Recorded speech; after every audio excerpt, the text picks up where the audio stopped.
មកស្នាក់នៅសុបិនបានគឺភូមិព័ទ្ធទៅដោយបុប្ផាប្រិយព្រឹក្សាជាង100មុខចានេះគឺនៅក្នុងដំណាក់សុបិនបានបងប្អូនឃើញណាក្មួយជិះម៉ូតូកាត់ក្រោមម្លប់ដើមឈើដែលនាងខ្ញុំបានដាំនៅក្នុងរីសតសុបិនបានឥឡូវពួកគាត់កំពុងតែចេញដំណើរពីសុបិនបានដើម្បីស្រុករក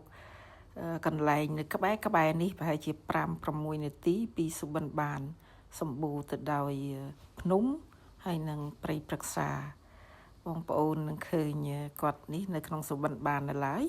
ហើយគាត់នឹងជិះម៉ូតូចេញពីសុបិនបាននេះមកតាមផ្លូវនេះដើម្បីឡើងទៅជើងភ្នំកំចាយតាមរយៈការជិះម៉ូតូនេះបងប្អូននេះគឺភ្នំកំចាយគឺមានដងភ្នំជាជួរនេះគាត់ជិះមក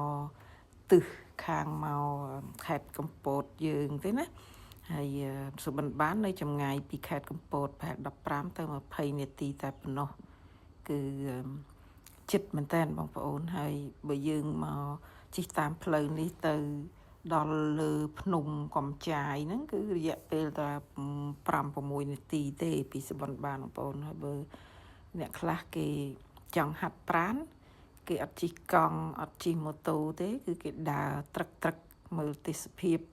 មកអេមហ្មងបងប្អូនហើយបងប្អូនមើលទេសភាពហើយតាមផ្លូវក៏ស្ងប់ស្ងាត់ល្អ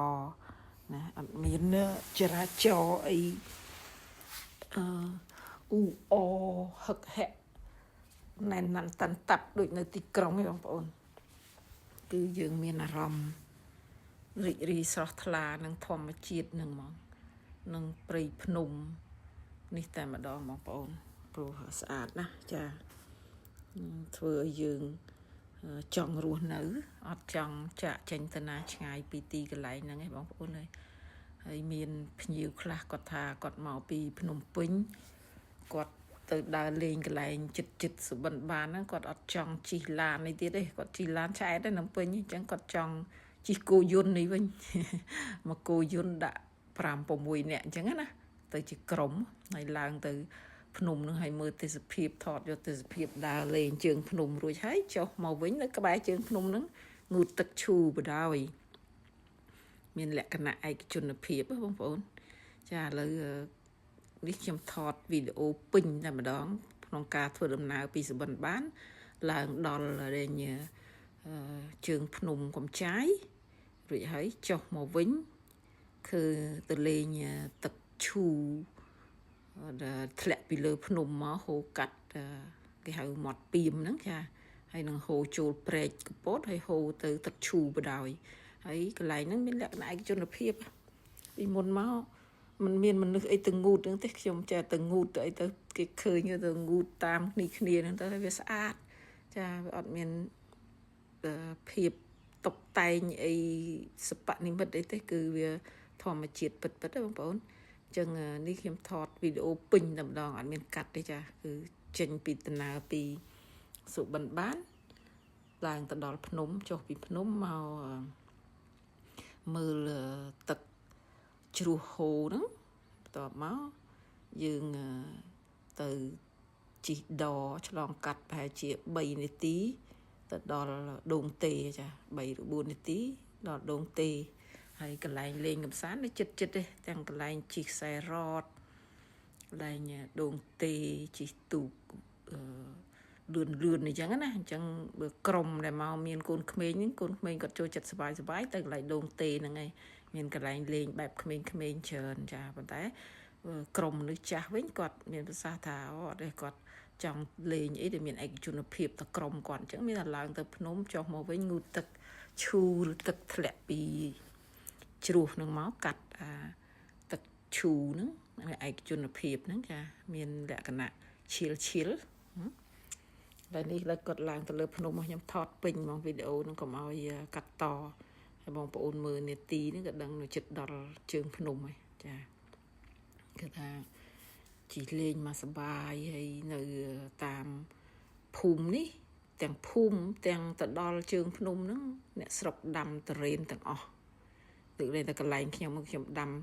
មានតរេនផងមានដើមឈើផ្សេងគ្រប់មុខផ្កាអីលាយចម្រុះគ្នាទៅបូកសរុបទៅជាង100មុខនៅកន្លែងរីសតសុបិនបាន ចឹងមិនតែត្រេនសុតទេគឺយើងទុកជាគេហៅថាគេដំណែលសម្រាប់ជំនាន់ក្រោយឲ្យរៀនសូត្រដឹងអំពីរុក្ខជាតិប្លែកគ្នាណាមិនតែត្រេនតែមួយមុខអញ្ចឹងទេយើងព្យាយាមដាំគ្រប់មុខទាំងអស់ហើយនៅតាមផ្លូវគឺថាអមទៅដោយភូមិអ្នកស្រុកដែលគេនៅខ្លះ4ជំនាន់នេះហើយនៅទីនេះចាហើយរបស់ពួកគាត់គឺត្រេនហ្នឹងហ្មងចាហើយខ្ញុំសួរថាមិនក៏មិនដាំមកតែខ្ញុំខុតអីបានច្រើនបើខ្ញុំខុតដាំវាខាត់ពេលវាផ្លែច្រើនមែនប៉ុន្តែពិបាកបេះម្ដងមួយហ្នឹងវាយូរកាអញ្ចឹងទេពួកគាត់ដាំត្រេននេះហើយគាត់ប្រើត្រេនវាមួយផ្លែដឹងមួយផ្លែហ្នឹងហ្មងគាត់ថាមកដើម10ផ្លែគឺដឹង10ផ្លែហើយបេះលឿនហើយគាត់ថាមួយផ្លែដឹងទាំងកកន្លះក្រំគាត់អាចនិយាយត្រូវរបស់គាត់មែនតាពួកត្រេនខ្លះវាផ្លែធំចាវាផ្លែធំមួយដល់3 4គីឡូអីទៅមិនថងអញ្ចឹងហ៎ចាអញ្ចឹងក៏កន្លះក្រំរបស់គាត់មែនហ្នឹងនេះគេអ្នកឡើងដល់ជើងភ្នំជើងភ្នំកំចាយបងប្អូនមើលទេសភាពអត់ចាញ់នៅប្រទេសស្វីសអត់អីទេគឺថាស្អាតហ្មងហើយយើងតែងតែមិនបានរុករកនៅក្បែរខ្លួនយើងណាតាមពិតនៅក្បែរខ្លួនយើងមានរបស់ល្អតែយើងអត់បានស្វែងរកទៅអត់ដឹងតែខ្ញុំមកខ្ញុំតែស្វែងរកខ្ញុំតែនេះទៅហើយដល់ពេលទាំងភ្ញៀវមកលេងអីនាំគាត់ទៅលេងអើយគាត់សប្បាយណាស់បងប្អូនហើយចាព្រោះទេសភាពមកស្អាតហ្មងណាបងប្អូនផ្លូវក៏អត់ពិបាកណាស់ណាដែរទោះបីផ្លូវលំដែរបងប្អូនមើលជិះម៉ូតូបានមិនដូចកន្លែងខ្លះត្រូវដើរកប់ផុកឈើច្រត់ផងអូសផងផុងទឹកអត់ទេនៅនេះទួលមិនលិចទេចាអត់ដែលលិចទេរាល់ឆ្នាំនៅនេះទួល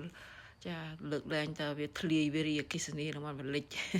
តែកម្រព្រោះនៅលើជើងភ្នំបងប្អូនមើលមហាស្អាតទៅរកណាបានបងប្អូនអើយណាចាទេសភាព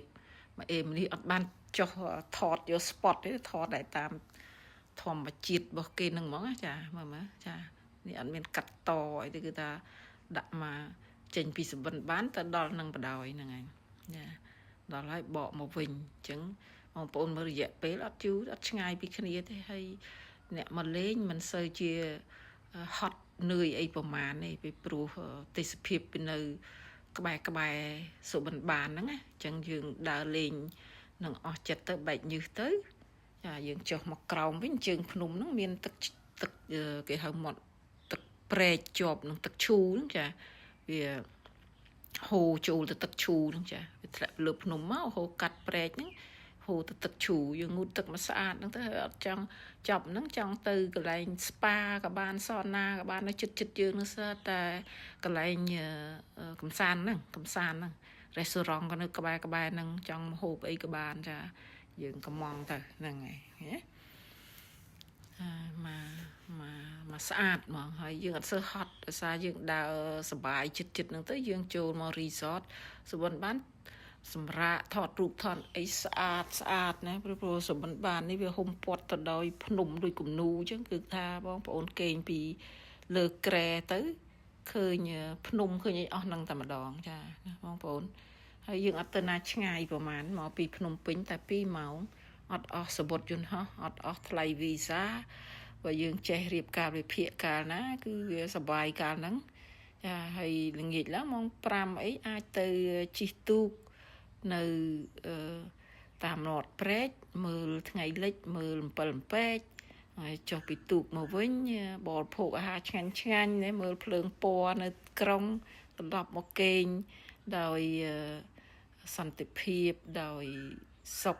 នៅសុបិនបានវិញនេះបងប្អូនមកសិតត្រេននេះនៅតាមជើងភ្នំហ្នឹងបងឃើញទេចាហើយត្រេននេះគឺឆ្ងាញ់ណាស់រសជាតិដោយសារអីវាមាន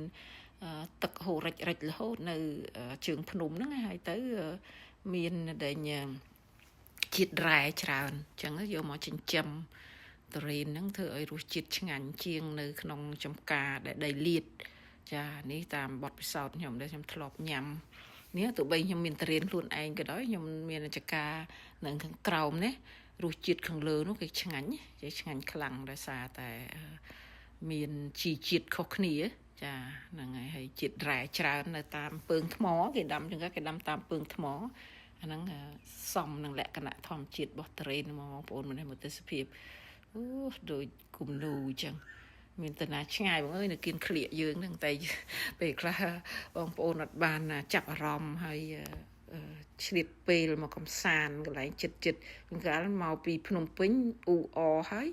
ទៅមកដល់ខេត្តចូលកន្លែងអ៊ូអទៀតចូលផ្ទះថ្មចង្អៀតនឹងទៀតអត់ចេះមករកកន្លែងនៅឲ្យវាផ្សារភ្ជាប់នឹងធម្មជាតិណាហើយរីករាយធម្មជាតិដូចជាពិភពមួយផ្សេងទៀតបងប្អូនមើលចាវាដាច់ហើយស្ងប់ស្ងាត់ហើយมันឆ្ងាយសោះ20នាទីពីក្រុងកំពតសោះហើយភ្នំឲ្យដូចនៅស្រុកគេអញ្ចឹងពិតស្រុកខ្មែរយើងខេត្តកំពតយើងហ្នឹងណាបងប្អូនឃើញទេចាជិះលេងមកសម្រាប់ស្រឡាញ់ហើយយើងទៅមុខទៀតឡើងទៅទៀតសត្រេនអ្នកស្រុកចាអញ្ចឹងយើងជិះត្រឹមហ្នឹងសិនហើយយើងចុះមកវិញនេះចាយើងត្រឡប់មកជើងភ្នំខាងក្រោមនេះវិញហើយមកលេងកំសាន្តទឹកមាត់ព្រែកវាហូរពីភ្នំមកវាកាត់ហ្នឹងហើយបានហូរចាក់ទៅដែលទឹកឈូចានេះបងប្អូននេះមើលទឹកចាសុបខ្លាំងហូរវូកាត់យើងងូតលេងមកសប្បាយបងប្អូនដើរកាត់លេងហ្នឹងក៏តិចស្រេបចាតិចកាយាហើយនេះថ្នាក់ទី1បងប្អូនដើរឆ្លងអាថ្នាក់ហ្នឹងទៅមុខទៀតគឺទៅទឹកឈូតែម្ដងហើយទឹកឈូនៅខាងស្ដាំដៃហ្នឹងទៀតគឺទឹកព្រែកជាប់ទឹកឈូនឹង2ជាន់3ជាន់ទៅនឹងទៀតបងប្អូនចាយើងអាចទៅងូតអាមុខនោះទៀតក៏បានងូតអានេះក៏បានចាគឺមានលក្ខណៈរ៉ូម៉ាន់ទិកហើយមានលក្ខណៈធម្មជាតិពិតៗទេបងប្អូនមើលហើយអត់ឆ្ងាយហ្នឹងអានេះប្រហែល5នាទីពីសុបិនបាននេះកន្លែងទឹកនេះចាហ្នឹងទៅមុខទៅទៀតក៏មានទឹកមួយថ្នាក់ទៀតខ្ញុំអាសាទៅងូតលេងហើយនេះបងប្អូនគាត់មកគាត់ចង់ explore ចង់រុករកកន្លែងកំសាន្តនៅក្បែរសុបិនបាននឹងស្រួលគាត់នាំធួគាត់មករៀបផែនការដើរលេងម្ដុំហ្នឹងចាចិត្តហើយมันអស់កម្លាំងហើយមានសុខភាពល្អទៀតហើយត្រឡប់មកវិញនឹងងាកឡើងដុតសាច់អាំងសាច់ barbecue ណា bonfire នៅសុបិនបានអាចរំច្រៀងជុំគ្នាណានៅលើដី1ហិកតាកន្លះភូមិព័ទ្ធទៅដោយព្រៃព្រឹក្សាបុប្ផានានាថាសបាយមកអេមឥឡូវនេះយើងធ្វើដំណើរឆ្លងកាត់ដទឹកឈូតិចហ្នឹងมันឆ្ងាយប្រហែលទេបងប្អូនគឺចិត្តនេះមើលនេះចិត្តសុបិនបានដែរប្រហែល5នាទីដែរចាហើយយើងជិះដទៅចុះដើរបន្តិចទៅនោះដល់ហើយដើរប្រហែលជា200ម៉ែត្រដល់ដងទេដល់អីកន្លែងដែលលេងកំសាន្តណាបើយើងចង់មកមនុស្សលេងកំសាន្តជាមួយមនុស្សច្រើនមកដងទេមកកូនក្មេងគាត់ចូលចិត្តចាមានកន្លែងលេងសម្រាប់ក្មេងសម្រាប់អីលោតទឹកពីលើនេះតែបើយើងចង់ថាអូងូតបែបធម្មជាតិទេសភាពហ្នឹងបងប្អូនមកដេញងូតកន្លែងទឹកព្រែកមិញចុះចាស្អាតណាស់ហ្នឹងតាណាក៏ភ្នំមានទឹកមានព្រៃមានភ្នំណាវាគឺថាស្អាតគ្រប់កន្លែងបងប្អូនចានេះយើងចុះពីភ្នំមកចុះពីព្រែកនឹងមកទៀតយើងមកខាងដងទេនេះចាជិះដប្រហែលតែ4នាទីហ្នឹងហើយម្នាក់អស់តែ500រៀលនឹងដបងប្អូនអើយថោកហើយស្អាតទេសភាពស្អាតយើងអាចថតរូបលេងកំសាន្តស្អាតនៅលើដហ្នឹងទៀតឃើញទេបងប្អូនចាយោធនាលោកឲ្យស្រុកខ្មែរស្អាតណាស់ចាគាត់ថាយើងជួនកាលអត់ចាប់អារម្មណ៍ក្នុងការកំសាន្តចិត្តនៅអ្វីដែលយើងមានក្បែរខ្លួនយើងហ្នឹងណាចាខ្ញុំថាស្អាតមែនតើហ្មងមានទឹកមានព្រៃភ្នំចាត្រជាក់យប់ឡើងនៅសុបិនបាននេះត្រជាក់ទៅបីខែក្តៅក៏យើងត្រជាក់ដែរណាបងប្អូនព្រោះនៅជាប់ជើងភ្នំណាចាហ្នឹងហើយមើលធ្វើសភាពយុទ្ធនាមអស់អូយស្អាតដល់ហើយចាពេលខ្លះយើងគិតថាអូបើទៅក្រៅប្រទេសបានលុយតែពិតចំណាយច្រើនណាបងប្អូនអើយហើយស្រុកយើងស្អាតដូចគ្នាមើលណាចាមកជួយលើកស្ទួយទេសចរក្នុងស្រុកបងប្អូនចានេះមើលគាត់ខ្ញុំថតក្មួយគាត់មក explore សុបិនបានហ្នឹងហើយនឹង area នីសុបិនបានហ្នឹងគឺថាមកស្អាតមកអេមហ្មងខ្ញុំយកថតមិនតាន់អស់បងប្អូន នៅត្រូវយើងទៅជិះទូកមើលថ្ងៃលិចហើយអីទៀតវាកាន់តែអេមសេមទៀតណាចឹងទីក្រុងកំពតមានការអភិវឌ្ឍច្រើនណាហើយมันឆ្ងាយពីក្រុងសោះចាអរគុណ